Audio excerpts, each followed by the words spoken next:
Are you looking for inspiration on a daily basis? Well, check out Deal to Heal Tees. With our inspirational tees, you're sure to find something that will inspire you. Just go to dealtohealtees.myshopify.com. That's Deal to Heal Tees. Get some inspiration in your situation. Wear inspirational tees and be inspired all day. That's Deal to Heal Tees at dealtohealtees.myshopify.com.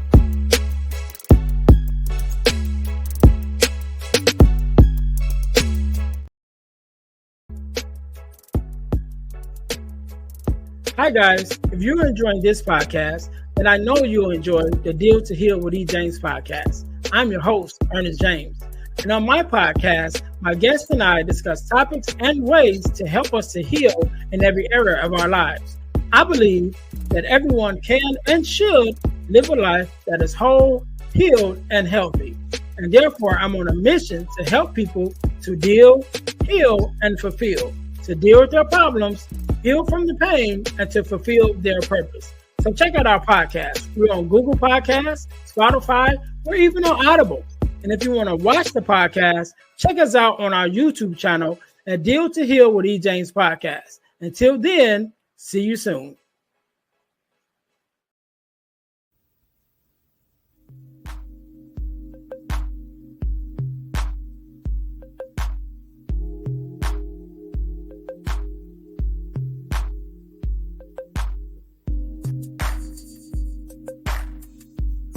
Welcome to the Girl Dad Discussions podcast with E. James.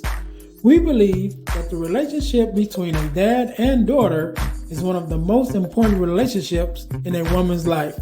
Our mission is to promote the daddy-daughter relationship by spreading the voices of girl dads to the world and give love and support to all of our dads and their daughters. Let's get to it. Let's tune in.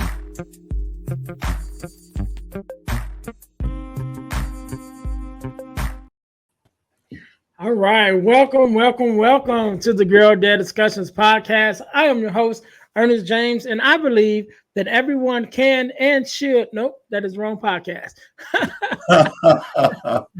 I'm going to do the whole intro to the other podcast.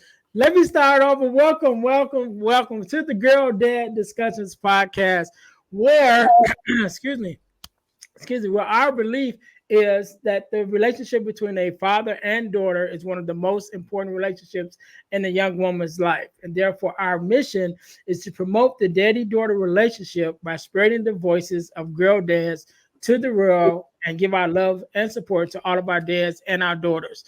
We also started this podcast with the mission to combat the narrative of the absent father and the fatherless daughter.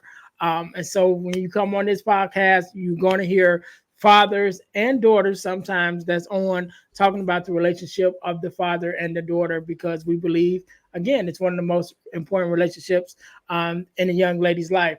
So also make sure you guys are following us and checking us out on all of our social media pages for the Girl Dad Discussions podcast, as well as check us out on our new YouTube channel, the Deal to Heal Podcasting Network, formerly the Deal to Heal Podcasting, the Deal to Heal podcast page.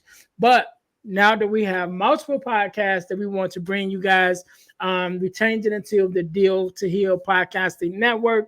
So make sure you guys go there and subscribe so you can not only watch this podcast, but you guys will also be able to check in with our other podcasts.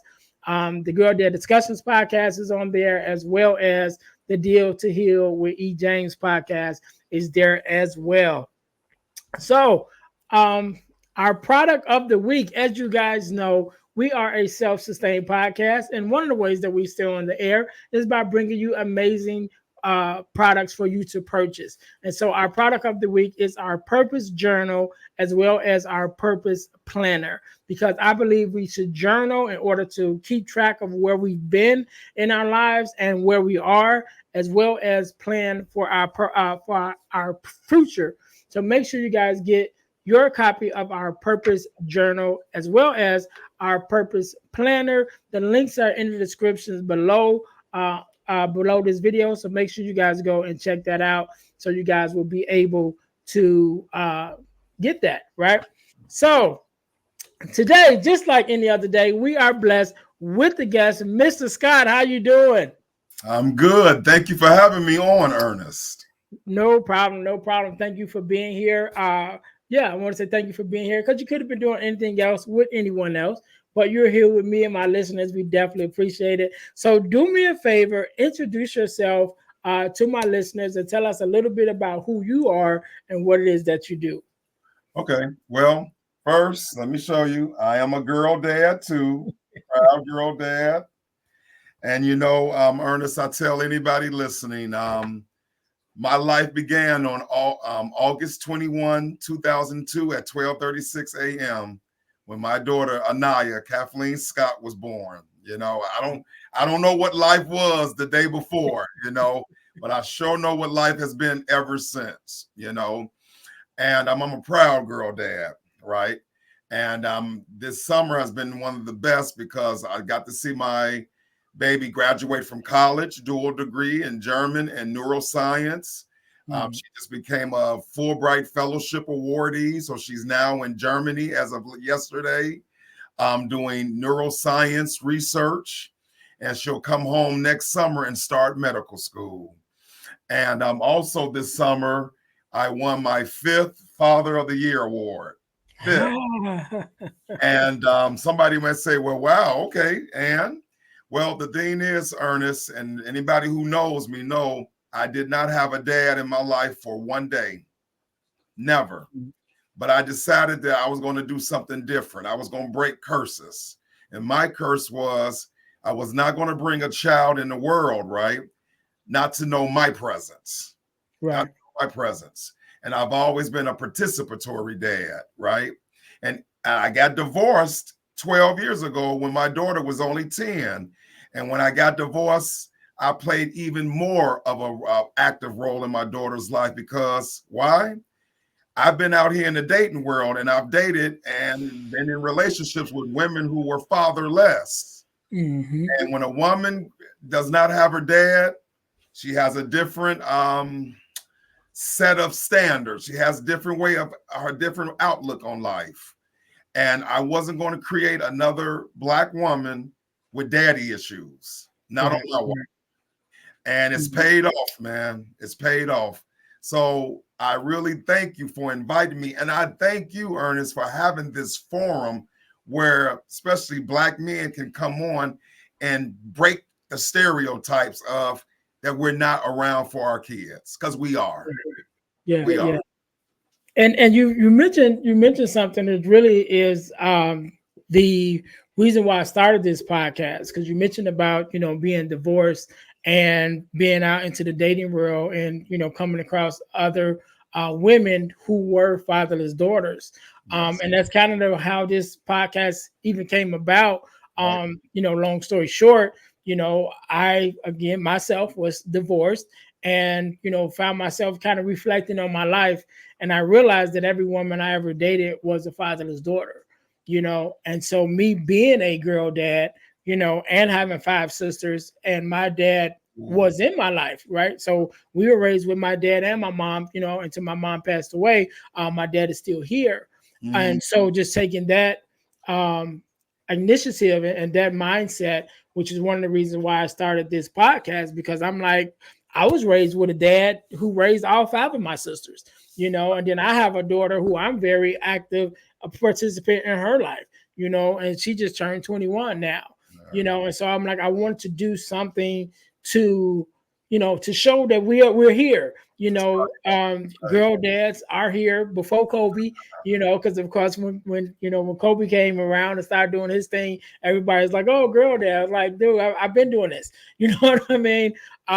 But that being said, I just wanted to make the world know that there are fathers, there are girl dads who are here that's very active in the lives of our daughters. And especially, I definitely wanted to give respect to you, like myself after the divorce. You know what I mean? It's like, look, just because that didn't work, that didn't change my relationship to my daughter. Just because my relationship with her mom didn't work out. You know what I'm saying? And That's right. so I'm very passionate about that part. You know what I'm saying? Because I always say relationships come and go. You know what I'm saying? And unfortunately, sometimes marriages come and go. You know what I'm saying? But that does not change your responsibility as a father to That's your right. child. You know what I'm saying? And it shouldn't change the relationship that you have with your child. You know, Absolutely. sometimes you have to fight for it, but that's what it is. You know Uh, what I mean? If we got to fight, then we got to fight for it. You know, but that's your responsibility to be in that fight, you that's know, right. for your child. And then you mentioned something about your daughter going to Germany, and I shared this with you before we start recording that I actually took German in high school. You know, I was forced to take German in high school. I didn't want to take it, but I ended up having to take it. But I probably only know like 3 words now. You know, high school is a long way away. Right. My daughter's out of high school. That's how long it's been since I've been out of high school. Absolutely. And look at us, man. We're the new generation of we look good for our older age. You know what I'm saying? Because we Oh, take right, care of right, right. ourselves. Yeah, yeah. And I was giving you props on your beard because I had to cut mine off, and but it's growing back. You see all the stubble. But Right. yeah, definitely, definitely. So let's go back a little bit. And you mentioned about your life starting, you know, the day that your daughter was born. And so you kind of answered it a little bit, but I'm gonna go back and ask you anyway because it's the, you know, the question that I always ask. What does it mean for you personally to be a girl dad? Okay. Well, I didn't get into what I do for an actual living, my occupation, Mhm. but I'm a licensed clinical social worker. And I've been in this industry since I was 23 years old. And I just celebrated about 3 weeks ago my 31st anniversary of being Okay. in social services, right? And you can imagine what I've seen as a social worker and as a Mhm. therapist and as a manager in this industry. And I've seen abused and neglected children, right? I came into this occupation, my first case was a 12-year-old boy who had been molested by his mom's boyfriend. So imagine being a 23-year-old and that's the first case you get on your desk. And before then, I was a young guy, and at that time I had about 4 god kids. So I'm a man who loves children. Mhm. Altogether, I got 11 god kids. They were getting me ready for when I turned 33 and became a biological dad. Right. But in being a social worker, I saw the cause and effect of when children aren't loved and aren't loved right, especially by the two people who brought them into this world. So it's almost like a teacher or a preacher or a cop that when you become a parent, you're a little bit more acutely mindful about your children because you've seen what abused and neglected kids have been through. And you don't Mhm. want that story for your child. And sometimes we go a little above and beyond, but because we know how important it is. So the reason why I'm the girl dad that I am is because, wow, I want my daughter to have every advantage in the world. And she has, man, even though I've been divorced.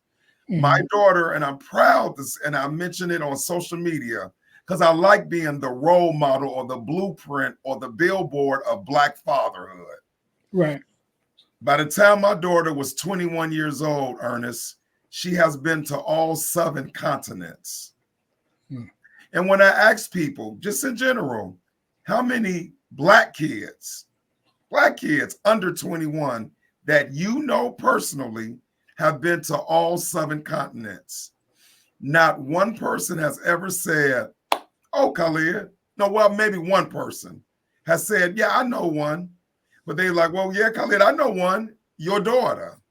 And I'm like, how do we have this technology and our kids still haven't traveled the world? But it's things you put as a priority. Yeah. If you look at this back wall, those are my degrees and diplomas as well as my daughter's degrees and diplomas. That's my wall of accomplishment because you have to see it to perceive it and believe it Mhm. and achieve it. right? Right. So I raised my daughter to know infinite possibilities. And then I want to add this. When I was growing up fatherless, I had two dads. One name was James Evans Sr., and the other name was Heathcliff Huxtable. Those were my, and I think they were a Right. lot of Right. people's dads. You know what Yeah. I'm saying? Yeah. Yeah. James taught me to be firm and devoted to your family and get the job done and survive. But in September of 1984, right? This show premiered on NBC and it wiped away all of my thought processes of being father and family. And you know what that show was, right? Mm-hmm. The Cosby Show. So you saw a black father who was a doctor married to a beautiful black lawyer. Right. And they had five precocious, beautiful kids who had five different personalities. And they parented as partners. So when Claire was firm, Heathcliff was just sit back and like, okay. And then I'm going to reinforce what mom said. And he talked to his kids. You know, James used to grab his belt buckle. Like, do I need to further this discussion? But Heathcliff, he said, come on, sit down so we can talk this out. And so then it was like, wow, you take the best of both dads. And that's what I've tried to be when raising my daughter. And it's worked, man. My daughter graduated from Kenwood High School here in Chicago, number 3 out of 430 students during the pandemic. She got a full ride to Amherst, which is the number 2 liberal arts college in America. $80,000 a year school, Ivy League type school. She went for free. Mm. You know what I'm saying? I'm a poor black boy who came from a 17-year-old mother who was a high school dropout. So no one can ever walk up in me and give me excuses because Right. I defied all the excuses. Why did I do it? Because Anaya needed the best role model of manhood that she can get, and it's been working just fine. Yeah, yeah, and you know what? So you were mentioning about the good times, right? Good times in the Cosby Show, and definitely, I grew up on them as well. And being from Chicago, I think a lot of us knew James very well, right? Yes, yes. We knew James very well, but I think even with that, and when you mentioned it, I started to think about it. Even in my own family, I think my reality was a mixture of both of those, Yeah. right? So my dad definitely had James's personality, and his last name was James, but Wow. but he did. My dad definitely had James's personality, and my dad worked for the phone company. Back then, that was a good job, but this was like before cell phones, right? So Right. everything had to be hardwired. You know, the guys climbing up on the poles and all that. So my dad did that, as well as being a mechanic. He was a jet mechanic in the service. But my mom was actually going to school at one time to be a lawyer, you know, and then she got into writing. She wrote a couple books and things like that, and ended up going into ministry, you know. But that dynamic with those two shows really was kind of how I grew up, you know, not just watching the show, but kind of living it too, with the examples that I had of my dad and mom. And like you said, my dad was the same way. My dad used to always say, and well, he don't say it necessarily now, because we're all adults, but he definitely used to say when we was growing up, respect me and love your mother. And that was his thing. And so whatever my mama said, that's what went. You know Right. what I mean? It's like, look, your mama take care of everything. So that's how we wanted it, right? Because if she had to call my daddy, you know, so you know what was gonna happen. Like you said, Absolutely. James come in and grab the belt. You know what I Right. mean? So Right. you already know what's gonna happen. Like, so don't make me call your daddy. You know what I'm saying? Right. So definitely having that, you know, just thought about that when you mentioned those two shows, because I definitely grew up on them. Um, but I want to ask you another question. Just going back, because you mentioned that you were married, right? At the time when your daughter was born, So let's go back. How did you even find out that you were going to be a dad? You know, at that time, were you guys planning, you know what I'm saying, to have children, or just like, hey, we not everybody I would say we wasn't not planning, you know what I'm saying? Because we definitely was going through Right, the we were doing a grown-up dance, right? That could happen, right? motions. Absolutely. Right.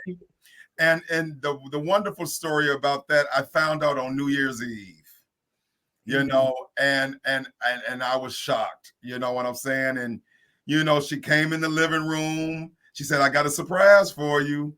And she put it in a box, and then I opened it up and I saw this little stick thing, and I'm like, "Well, what is this?" And I'm like, "Wait a minute, I know what this is. The two lines." And I was like, "Oh wow, I'm about to be a dad." 11 God kids in, and I'm 33 years old. And maybe I was thinking, maybe it ain't gonna happen. I'm just gonna have to enjoy my God babies. And Right. now I'm gonna be a dad. And from that day on, man, I was mentally preparing. I was mentally Yeah. preparing, you Did you know, guys? and I was excited, man. Very Yeah. excited. Did you guys find out the sex of the baby right away, or did you guys wait? Oh, I needed to know. I needed uh, uh, uh, I needed to go shopping. You know what I'm saying? And I had to prepare the bedroom. So I needed to know, and we needed to pick names. You know what I'm Right. saying? Oh, So so you was pretty much like speed full ahead. Once you found out, like, all right, let's go. let's get with it. Let's get with it. I went on, and the thing is, man, I made it a journey. I went on every doctor's appointment, every ultrasound, Lamaze class, you know. And I remember I was at work when her water broke, and my ex-wife drove herself to the hospital, which was down the street from my job, Little Company of Mary. And as soon as I got the call, 5 minutes later, I'm walking into the emergency room, and it was like 2 o'clock in the afternoon. And then I'm just like, man, God, when we gonna see my baby? 12:36 a.m. She's in my arms, and it's just and as my baby was coming out, Ernest, it was like, thank you, God. Thank you, God. If my life didn't have purpose before, it does now. And I'm Mhm. so excited, and even when my ex-wife was pregnant, I remember, and I always put this up every year. I used to love chili from TLC, right? And I'm part Arabic. So I'm Arabic and black. And chili is Arabic and black. And then my ex-wife is very fair skinned with long hair like chili. And I said, God, please let my daughter look like chili. You know what I'm saying? So I just had the image, man. I'm telling you, I was prepared, and God didn't let me down. Head full of hair, you know what I'm saying? And I remember when Dr. Johnson, when my daughter came out, cut the umbilical cord and they wiped her down, and they was like, "Okay, ma'am, here's your." I said, "Give me my baby." I wanted to be the first to hold her. I wanted to be the first to hold her. And then it was only for a couple of seconds, and then I handed her over to my wife. But I just wanted her to feel my presence right then, right there. And we've been close as thieves ever since. I Yes. love it, man. I love it. I love it. So once you guys had the baby, and you bring her home for the first time, and then those, first moments and days and weeks, just the beginning. How was that experience? Like you said, you already had 11 god kids, and I'm sure you probably seen them from when they were babies and holding them, but now you're not only you hold your baby for the first time, but Right. then you bring her home, and it's like, okay, now it's really all on me. You know what I'm Absolutely. saying? So Absolutely. how is that? Just even the relationship of having your daughter home. You know what I'm Mhm. saying? And just your experience as just being a new father with the whole thing. How was that for you? Right. Well, I remember staying in the hospital till 4 o'clock that morning, right? And I was on an adrenaline rush, of course. I didn't want to leave, but I knew I needed to. So I went home, took a shower. pulled out the vacuum and started cleaning up. And even though my house was immaculate already, I'm like, I got to get it extra immaculate. And I lived in a place called Lake Meadows on 31st and King Drive. Yeah. And, it's an apartment, in a high-rise building. And I just remember getting the apartment ready. Ran to the store. I had a Jewel's right down the street. And I ran to the Jewel's to get the baby formula and baby, stuff, right? And then, I was making phone calls, letting family know she's here. And I just remember being so excited. And then, that afternoon I picked my mom up and, went over to the hospital and, other family members came up there. And then the next day she was ready to be discharged because it was a healthy birth. Mm-hmm. And I just remember putting a car seat in the car and I drove 10-2. Usually when I drive, I'm driving like this. I was like driving correctly, like you did in driving school, because I didn't want no accident. And I just remember that, like, wow, God, this is what I've been dreaming for. Beautiful wife, beautiful daughter, and the beginning of this new chapter of my life. And then I remember prior to having my child, I had a buddy who had 2 daughters. So when I found out I was having a daughter, I remember I told my buddy Steve, man, I'm having a girl, man. I'm going to be, a father of a daughter. And he stopped me and he said, Khalid, do you know how important that is? I'm like, yeah, man, I know how important it is to be a dad. Absolutely. He said, no. Let me be very specific. You are going to be the first man she loves. You are going to set the stage and set the tone of her relationships with men.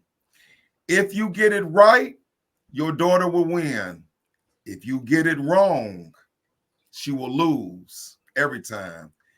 So take your role as a dad, especially of a daughter, very serious.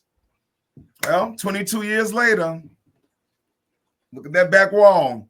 I took it very serious. And I want to bring this up, and please forgive me for being so long-winded. No, you're good. You're good. This is really important. When I got divorced, right, I didn't do what a lot of us brothers do. And you know what this is. How it seems like some men, when they divorce their wives, it's almost like they divorce their children. Yeah. Not on my watch. As soon as I got divorced, I put me and my daughter in both individual and family therapy. And I remember we did 3 sessions in family therapy, and the therapist was like, Mr. Scott, to be honest, I don't need to be doing therapy with you and your daughter. To be honest, I need your wife, your ex-wife, to come in the sessions. And I offered, her, because I was going to pay for it. And she was like, no, not interested, not now. But I made sure that me and my daughter did therapy so then we can go through the grief cycle, right? Yeah. And that I can let her get her voice out. Because, sometimes kids don't want to share things with parents. But I wanted her to be in front of somebody who was unbiased to talk and get her pain out. And then, like I said, and then when I was going through divorce, I fought for 50% custody. So I would give my daughter 2 weeks out the month while her mom would get her for 2 weeks. And it worked out perfectly. You know what I'm saying? I was not going to be one of those dads, and I'm not trying to offend no man. Your situation is yours. But I know for me, I wasn't going to deal with every other weekend. That's only 4 days a month. I wanted my daughter 14. Her mama got her 14 days. Because remember, I was there when she was born. I held her first. And I was never going to forget that. And it's funny you brought about the girl dad thing, that happened once Kobe and Gianna died. I remember so many men posting their pictures of them and their daughters. And I told somebody this is going to last maybe 2 weeks. See, I had always posted pictures of me and my daughter on social media. And it did. It lasted 2 weeks. And then you saw these men taking down the pictures because they had to go back to normal life. It's something about when your daughter knows that you're special, that she knows she's special to a man, her dad. Right. Because then again, it sets a tone that if a man doesn't treat me special, I'm going to have to reconsider something and not spoil me like my daddy would have, but to treat me like I'm of value. Right. And listen to this, Dennis. I got so many friends grew up with or without dads. They're in their 50s making the poorest choices of men that you wouldn't believe. And you would think, why would somebody in their 50s who've been through marriages and relationships wouldn't get the concept of I deserve better? But as a social worker and a therapist, I've learned we are stuck in our dysfunction. We are stuck in our toxicity. Mm-hmm. And I'm trying to help my patients learn, break the bad habits, break the bad patterns, and live a good life. And when your children see you live a positive life, remember you're their first role model, Mm-hmm. then they pick up and then they start trying to emulate what you did. Anaya saw my degrees and diplomas on the wall, so she knew she had something to work for. Even though I got about 30 trophies in this room, Anaya has about 50 trophies in this room because she saw her, and both me and my ex-wife have master's degrees. So she saw Black excellence in the house. Even though it was two different houses, she still saw it. She still saw it. Those 7 continents, I took her to have. I took her to half the continents. My ex-wife took her to the other half of the continents because we value travel. Mm-hmm. We value exposure. Let me ask you, Ernest, how many Black kids do you know under 21 who've been to 7 continents? I don't know. I don't think I know any adults that have been to 7 continents, let alone the children. Right. So, and why is that? We got money. We got cellular phones where we can go and plan trips. But again, dude, we've been taught to stay stuck. Yeah. Stay in your community. Most kids I know, they on the only trip they've done with their parents is where, Ernest? Wisconsin Dells. or what's the other place that we take our kids? Great America. If you're in Chicago, I know that's down the street. Okay, but go a little further. What is the number one place we take kids? Disneyland over Yes. Yeah, I was yes. gonna say one of those. Yes. I know some parents, they take their kids every year. They've been once or twice. Go somewhere else. Take your kids to Miami, to the beach. Take your kids to New York to see a Broadway musical.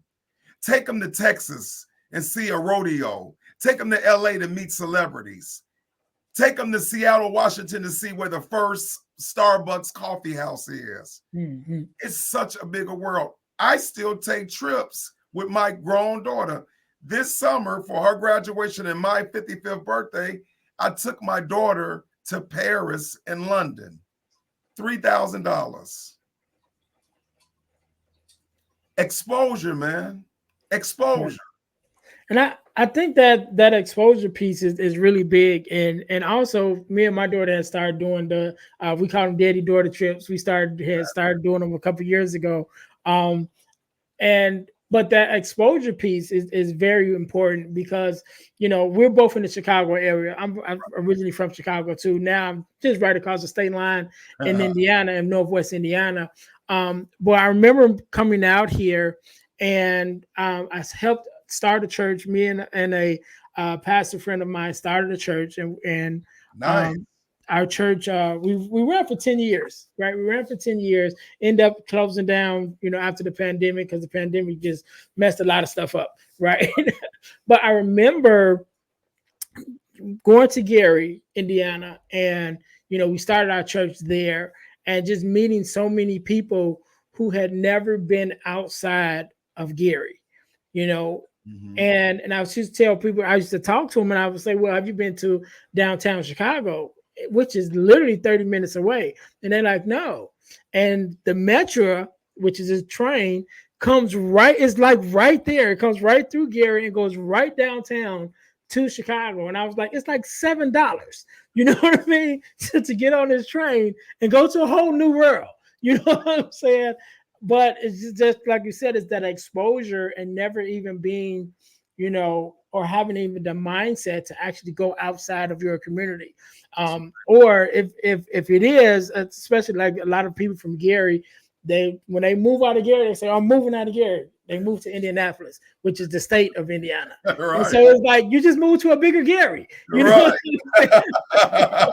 but it just shows how much that exposure, even if it's just exposure in your mindset and even a thought that what, let me step out, That's right. or like I said, even going to downtown Chicago is 30 minutes away. You know what I'm saying? It's like you don't even have to go like. I mean, definitely, I would want you to go like around the world, but Right. we don't even have to start there. Let's just go an hour away. Just get on the Absolutely. expressway and just drive in one direction an hour and then see where that takes you. You know That's what right. I'm saying? And that could just take even that 1 hour away from your regular surroundings could open up your mind to something, because you end up running it, especially on the express coming off the expressway, because you got the visitors centers and things like that that just expose you to everything that's available in that state. You know what I'm Right. saying? But just that having that mindset to even think outside the box and step outside of your regular surroundings. I think that's something big for a lot of us. That's right. As parents too, because sometimes the parents the kids can't go because the parents ain't never went. You know what I'm Absolutely. saying? Absolutely. So yeah, Absolutely. so somebody, like you said, somebody has to break the curse, and or even if it's not a curse, but just to break the mold and open and expose everyone, the family, to something different. That's right. So I want to ask you. So there's one question, and the reason I asked this question um, is because I always want the podcast to be something that someone can learn from, right? I always think about the fathers who are new fathers, that is coming on, and they're new fathers for the first time. And so I want it to be uh, informational as well as educational, for them too. And so one of the stories that I share about myself is when my daughter was younger, she had a daddy daughter dance, Yeah. and I had to work. And so I said, well, I'll miss this one. I'll catch the next one. And she's 21. There never was a next one. You know what I mean? I mean, there was, but it wasn't one that we went to. And so I kind of missed that moment, and so that's something that I regret myself. So I always ask the dads that come on, especially the ones who have adult daughters like yourself and I, who definitely has been through some years and some trial and error and things like that. What may be something that as a father that you may regret that you may have done or didn't do with your daughter, and even not necessarily regret, but something that you can look back now and be like, maybe could have did that a little differently, and so that it was a different outcome. Absolutely nothing. Absolutely nothing. Because as a social worker, I learned some of the best and most successful people had testimonies, Mm-hmm. had trial and tribulations that made them stronger, that defined who they were, that taught them lessons so that I wouldn't make this error ever again.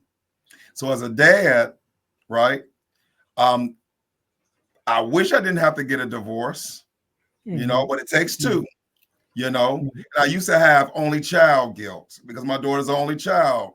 But hey, my ex-wife was like, nope, you got one. So, and I wasn't going to be that dad to have that man who was going to have multiple kids by Mm-hmm. multiple women. So, and the thing is, because I'm a social worker and a therapist, I'm a communicator. So I've always set Anaya down and talked to her about everything, and I took moments to tap in. I remember she was a young girl. We was at a Bulls game. And this is when Kim Kardashian was married to the basketball player, Chris Humphries. Mm-hmm. Well, his team was playing the Bulls. So my daughter was like, oh, that's Kim Kardashian's husband. And I'm like, wait a minute, Anaya, you know who Kim Kardashian is? She said, yes. That night, I talked to her about the birds and the bees. Because if you know who Kim Kardashian is, more than likely you heard what made her famous. Mm-hmm. And that took that moment to say, Anaya, there's a good way and a bad way to know about love and romance and relationships. Her way isn't the optimum way of doing it. Making a video of your love making with a man that goes viral.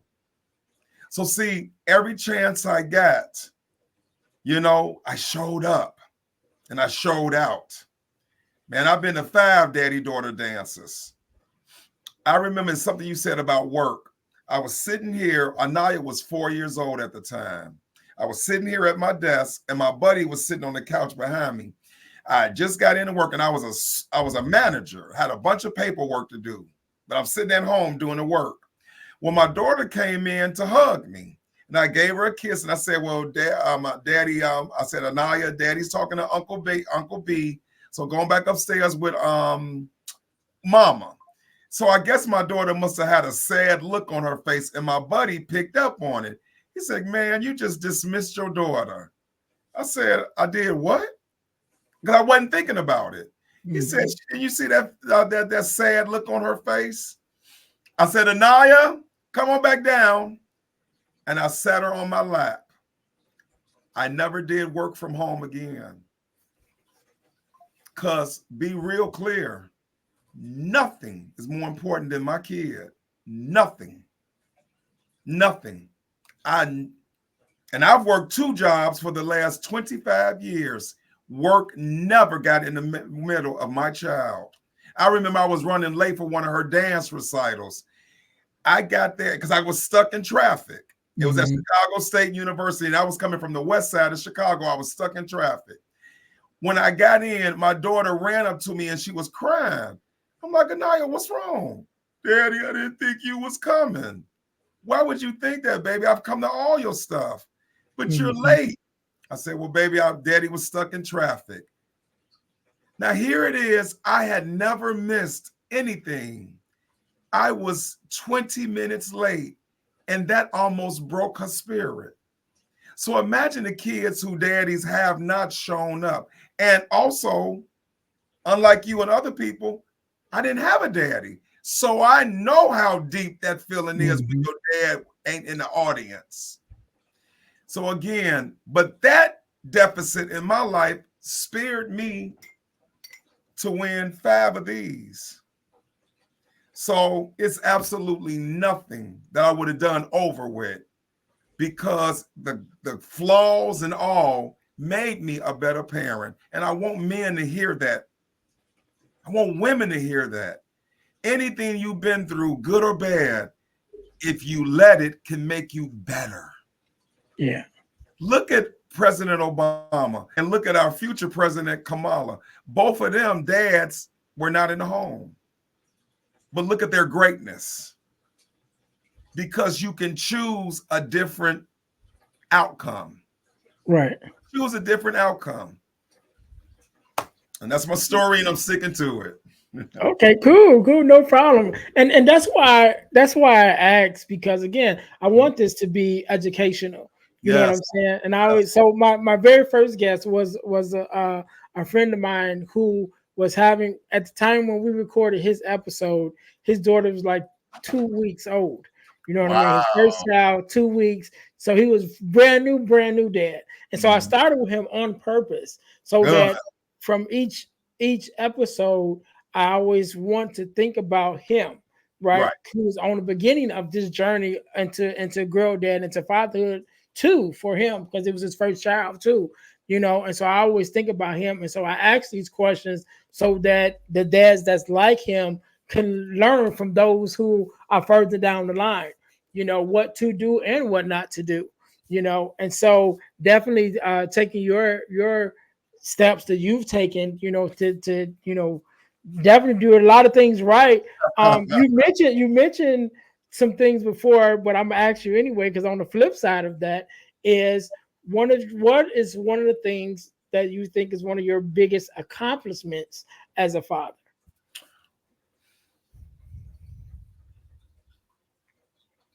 I role modeled what appropriate manhood looks like.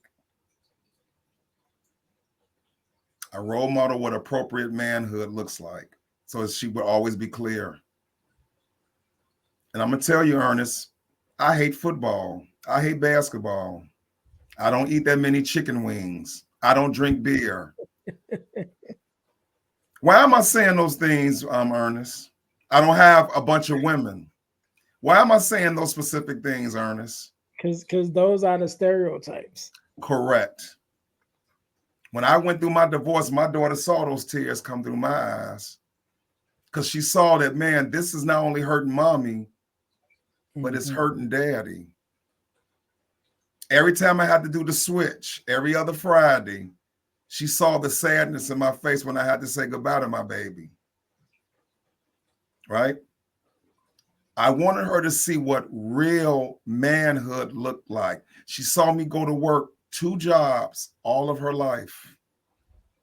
She saw me take her to go and get pantyhose and homecoming dresses. She saw me sitting in beauty salons for 4 and 5 hours, waiting for her hair to get done. When my daughter came on her womanhood at age 12, I'm the one that picked her up and took her to Target and bought all that stuff. And then took her out to dinner to celebrate the beginning of her womanhood. I've taken her on those trips. That's what real manhood looks like. And let me show you something.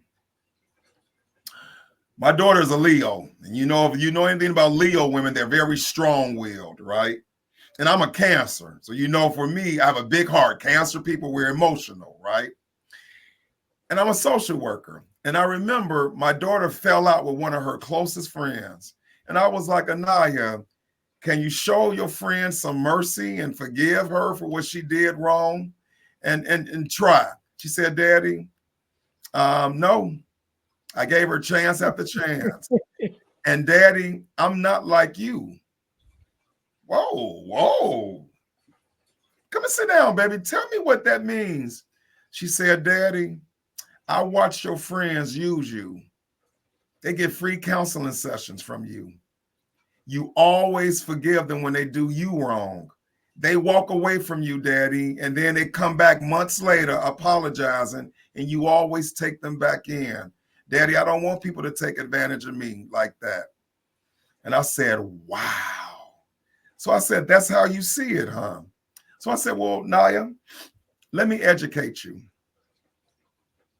Daddy's a social worker and a therapist, right? She said, yes. So I had to learn to see stuff beneath the surface. I had to learn as a father, a husband, a son, and what I do for a living, to always see the bigger picture, not just what's in front of my face. So Anaya, those friends, they were struggling. But because I was the friend who told them the truth, the whole truth and nothing but, sometimes people ain't ready for you to hold the mirror up in front of them. And that's why they had to run from me. But you said something very critical, daughter, didn't you? They came back and apologized. And then when I call you a friend, you're a friend. So let that be the takeaway. Not that, oh, Daddy, people use you, but that show mercy and grace, and that's your blessings. Now, she saw it a different way. She thought people were using me. I said, no. I said, Naya, look how blessed Daddy is. I'm blessed because I try to bless others. So see, every opportunity that you go through is a teaching opportunity. I remember another story I'm going to share with you. My daughter was vacuuming because I keep an immaculate house. I'm an ex-Army soldier. Grew up as a Muslim. My mom has the neatest house in the hood, right? My daughter was vacuuming because I believe in teaching her how to clean the house and cook. So she was vacuuming one day. She was pre-adolescent, adolescent. And she was like, man, Daddy, I can hardly wait till I become a doctor. And I said, why are you saying that, Naya? So I won't have to vacuum and clean up a house. I can pay somebody. I said, Anaya, really? I said, Anaya, do me a favor. Grab a chair and come and sit next to me. I was sitting right here on my computer. So I said, Anaya, I'm going to move over. I want you to type in Arnold Schwarzenegger. She was like, who is that? I said, type it up and I'm going to show you. She typed in Arnold Schwarzenegger. I said, who is he? He's an action hero and he's the governor of California. Right. So then I said, Anaya, do me a favor. Type in Maria Shriver Kennedy. She typed in and she said, okay. I said, who is that? Well, Daddy, she belongs to the Kennedy family. And she's a socialite and a newscaster. I said, is she attractive, Anaya? She was like, yeah, I guess. Now I said, Anaya, type in Mildred the maid. Mildred the maid? Okay, Daddy. I said, read who she is. Daddy, she had a baby by Arnold Schwarzenegger. I said, Anaya, the day you let a woman come in your house and cook and clean over your husband is the day you give him permission to cheat on you. Don't ever let somebody come in your house and do what you're supposed to do. And that goes for us men. Don't ever let your wife invite another man to come in the house and change her oil and put gas in her car, because that's what you're supposed to do. So see, every opportunity I got, I was teaching a lesson. I see. So I we know, go. I know. You didn't know I was gonna get all of this. I No, got it's good though. It's good because, like I said, I want this to be informational. I want it to be valuable to the listeners, to the other girl dads, and other fathers just in general, and even the daughters. Like I said, occasionally I have daughters on, and I'm sure I have daughters listening too, because it's the girl dad, podcast. So it's the dads and the daughters, and so I want it to always be definitely sharing our stories and our the stories of our relationships with our daughters, but then also showing the reality of it, because the reason why we exist is the reality that there are some dads that didn't show up, you know what I'm correct, saying? And correct, so I want to definitely make sure that I acknowledge both sides of that, and just to make sure that people know, like, yeah, but we are here. There are girl dads that are here. There are fathers that are very active in the lives of our children, our sons and our daughters, So we're going to switch it up a little bit, right? And so we're right, going to go into the next segment of the podcast, which is called the Getting to the Core segment. And for my listeners, the Getting to this Core segment is a segment that is based off of the ebook that I wrote, The Core Four, which is the 4 core values that every daughter should get from her father. Right. And you guys can get your copy of the Core Four at ebooks by ejames.com. If you don't remember it, it'll be in the descriptions. You go into the description, just click the link and it'll take you right there. And so we talked about it a little bit before we started recording. But the 4 core values are guidance, affirmations, love and affection, and protection. And so for you as a dad, which one, all of them are important, but which one was more important to you as a value that you instilled in your daughter? mm-hmm. Guidance, love and affection, affirmation and protection. All 4. I've learned that a pie needs all pieces. Mm-hmm. I've learned that a whole person has to have all 8 dimensions. If you take away one of those dimensions, it's not whole.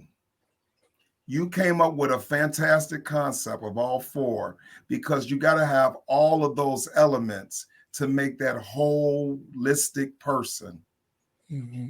You cannot be without affection. You cannot be without the love. You cannot be without the guidance. And if you listen to my interview with you now, we'll touch upon all of them. Mm-hmm. And as a father, it's very important to instill all of them, all of those elements. Now, and then they come with an ebb and flow. Sometimes I got to be more affectionate than protective. Sometimes I got to be give more guidance then affirmation. But at some point, all of them have to play a part. So I can't get rid of none of them. Right. Now, if you ask me what stands out the most, especially as a father of a daughter, man, love and affection.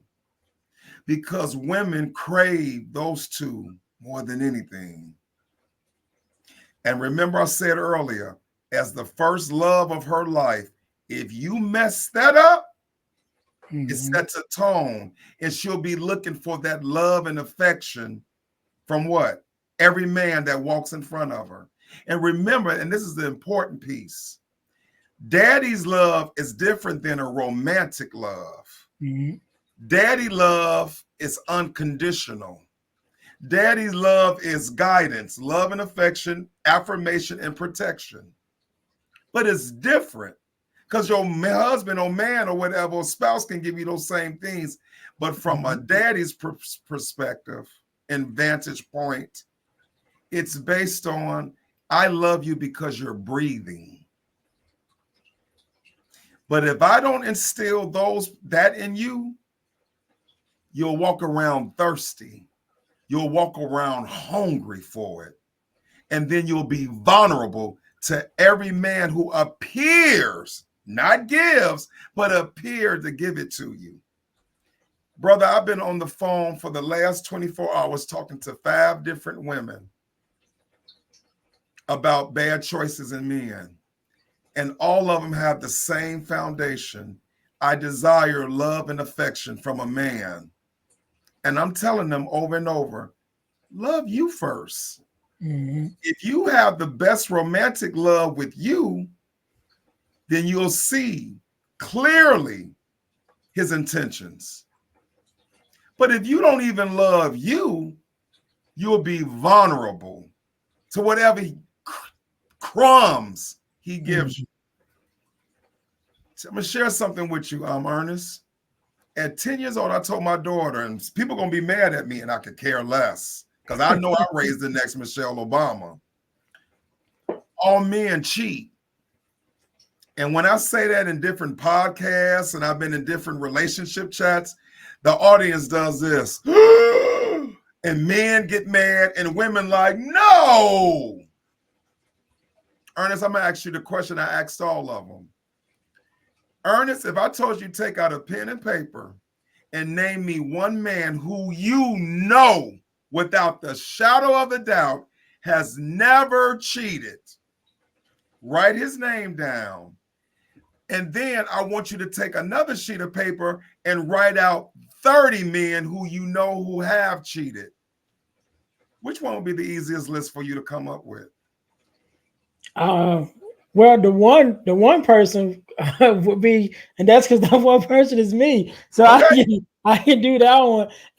But you're not. I'm not telling you for you. I said somebody right. You know of. Yeah, that's what I was going to say though, because even on the other side, for me personally, just because the way that I am, they say birds of a feather flock together. So there are some people and things that I just like, okay, I don't associate with them. So I couldn't even name you 30. I probably can name you 3 or 4 that I know, but definitely I can't name you 30. See, this is the difference. You do know 30 men. You just said, though, I don't associate with them. But you can name me 30 men that you know, even if it's been in a barbershop, even if it's been, I don't know if you belong to a fraternity or you go to football games. You know there's 30 men who won't cheat it. The point I'm making is society has made it very easy for us to cheat and not be dedicated. And me saying all men cheat, what people don't understand is I'm saying men, meaning women and men. And basically what I'm saying with that concept is we all are subject to cheat. The reason why I taught my daughter that early on is because, Anaya, just because you're tan brown, just because your hair is down to the middle of your back, just because you're 5'9" and 130 pounds and looks like a fashion model, don't ever think that a man would look at you and like, I won't cheat on her. I said, look at Beyonce. Look at Halle Berry. Look at Janet Jackson. Look at any woman who you think is beautiful, and she'll tell you a story of a man cheating on her. Baby, be prepared to love you first. Because if you put your love and faith in man, you'll be disappointed every time. So again, as a dad, that message had to come from me because I know men, because I'm one of them. And Ernest, I've never cheated. I've never cheated because I had to see mom and grandma and aunties and girl cousins get cheated on. So it told me, don't be that dude. But I'm still clear they out here. Yeah. And they're going to target our daughters. They're going to target our daughters. And they will work harder with our daughters. Why, Ernest? Because our daughters had a frame of reference, us. And men like challenges. Oh, she think because she grew up with a daddy that she ain't subject to what I'll do to other women. Now I'm going to work on breaking her down a little bit more. So see, as a social worker, I live in reality. Right. I live in reality. Ernest, I knew I wanted my daughter to go to an Ivy League school. One of the reasons why she knows another language, one of the reasons why she's traveled all over the world, because when she went to Amherst, it wasn't us in the classroom. It was all the other races. And now my daughter can sit at the same table with Bethany Frankenstein, and she can sit with Shakira Sharif, and she can sit at the table with Ahmed Shakur, and she can sit at the table with Kim Lucy and say, yeah, I got the same experiences as you all have. I'm not just another black girl from the south side of Chicago. That's what we owe our kids. Because competition is fierce out here. Definitely. Yeah. Definitely. Yeah. So last question before we get out of here. Last question. Excuse me. So we definitely know that all four of the core four values is definitely important. But I always ask if there could be a fifth value that we could add to those values that you could add, what would that fifth value be? Self-love. And I was going to say that. I was going to say that from everything I was listening to you, but I wanted you to say it. But go ahead. Self-love. If we teach our daughters how to love themselves, good days, bad days, positive and negative, when the sun is shining or when there's a rainstorm, that my goodness, you will always expect the best. You will always expect the best because you know what you're capable of. Even if you're in a room full of negative people, if you're the person with the sunshine over your head, you will illuminate. Man, you got to know, I see the worst in people every day I go to work. I'm a social worker. I've had to sit in the rooms with pedophiles, domestic violence batterers and victims, sexual abuse victims, drug addicts, people out from incarceration. So I know what bad looks like. But not only have I won 5 Father of the Year awards, I've won 27 social worker awards. Because through all that, I still see the goodness in people. And me, as a social worker, I have to teach people, guess what? How to love themselves. So if we teach our children self-love, man, come on. I might be jobless then. But until that happens, I'm going to always make my money. Got to go to work. I want to make my money because people are in despair. Yeah. And I got a waiting list at my private practice right now, a waiting list. But I want to say that's something with that too. In the private practice, I have 14 male clients. Do you hear me? Now, the reason why that's significant, prior to the pandemic, you couldn't get black men to come into therapy.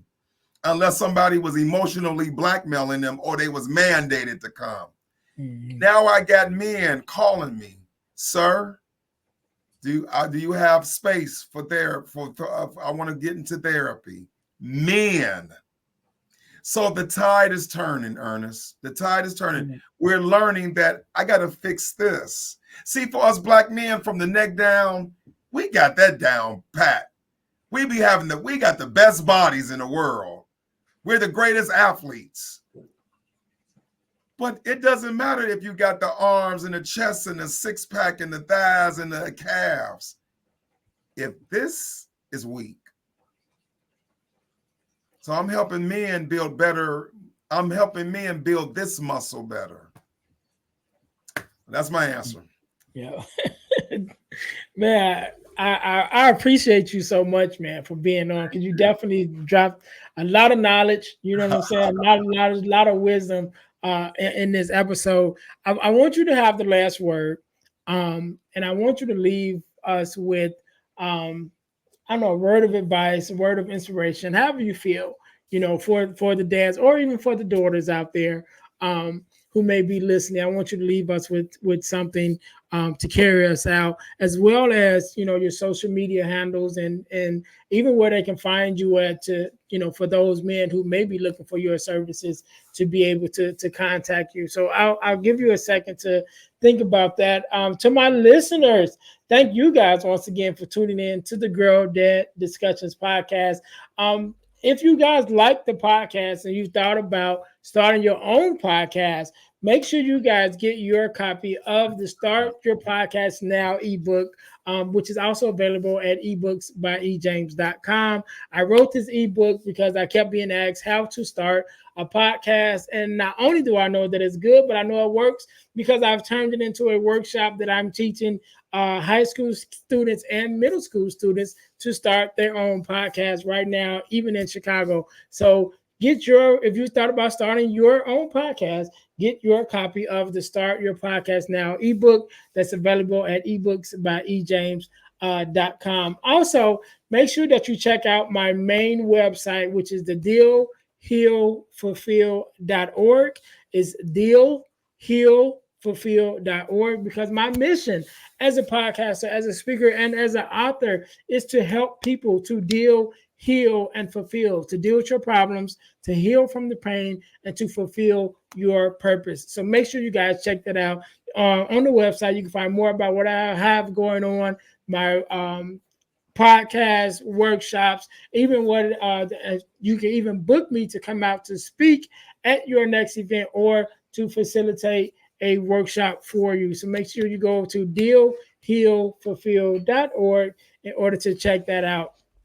Also, again, go to ebooksbyejames.com so you can get your copy of the Core 4, which is the 4 core values that every daughter should get from her father, as well as the Start Your Podcast Now ebook. But there's also 2 other ebooks that are there. I have a male mentoring ebook called From Males to Men, and I have an ebook called Forgiving Me, the 4 Steps to Self-Forgiveness. All of those are available at ebooksbyejames.com. Make sure you guys go there and check that out.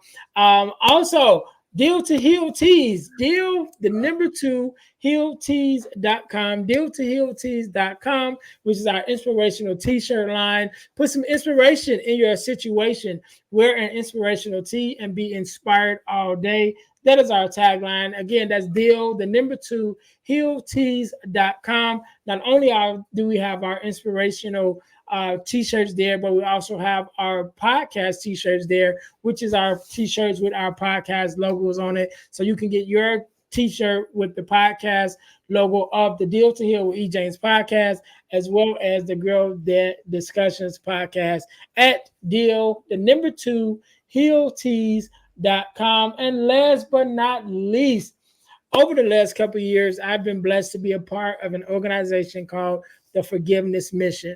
And what we do, we have free virtual workshops every other month talking about everything surrounding forgiveness, what forgiveness is, who forgiveness is for, what it means to forgive, forgiveness of self, forgiveness of others.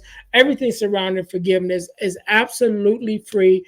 but the information is priceless. So make sure you guys go to forgivenessmission.com to sign up for the next workshop, or you can go to Eventbrite and look up Forgiveness Workshop held by the Forgiveness Mission on Eventbrite in order to register that way. So whenever you're listening to this podcast, either one workshop just ended or is one coming up. So again, go to forgivenessmission.com to sign up for the free virtual workshop on forgiveness. So again, I want to say, Mr. Scott, thank you so very much for being on. Thank you for giving us your experience and the advice of being a great father, great girl dad that you are. I really appreciate you being on. I want you to have the last word, so the floor is yours. All right. Well, first of all, I am so impressed by you, Ernest. You know, this is our first time meeting. And, you know, when I do these podcasts, normally they're with women. Because, you know, women, they take the ball and run with it. And it's only been a handful of men who have said, you know what, let me get into this arena and really make it impactful. So not only with the podcast, but your ebooks, I am truly impressed. And it's great to meet another girl dad, you know. So I tip my hat off to you, brother. Absolutely. Thank you. My ending message is this. Again, this is my pride and joy being Anaya's dad. And I want the message tonight to be this.